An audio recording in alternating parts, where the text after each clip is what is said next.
નમસ્કાર દર્શક મિત્રો, હું છું રિપોર્ટર યાસીન બાબોર અને આપ જોઈ રહ્યા છો ફતેપુરા લાઈવ।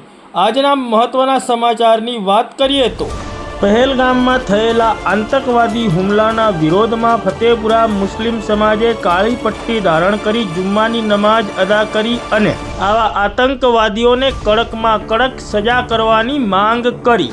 જમ્મુ કાશ્મીરના પહેલગામમાં થયેલા અમાનવીય અને હીન આતંકવાદી કૃત્યને સમસ્ત ફતેપુરા મુસ્લિમ સમાજ દ્વારા વખોડી કાઢવામાં આવ્યો છે અને આકરા શબ્દોમાં નિંદા કરવામાં આવી છે અને આજે તારીખ 25 એપ્રિલ 2025ના રોજ કાળી પટ્ટી ધારણ કરીને ફતેપુરા નગરના સમસ્ત મુસ્લિમ સમાજે જુમ્માની નમાઝ અદા કરી અને આવા આતંકવાદીઓને કડકમાં કડક અને સખતમાં સખત સજા કરવામાં આવે તેવી સરકાર સમક્ષ માંગ કરી છે।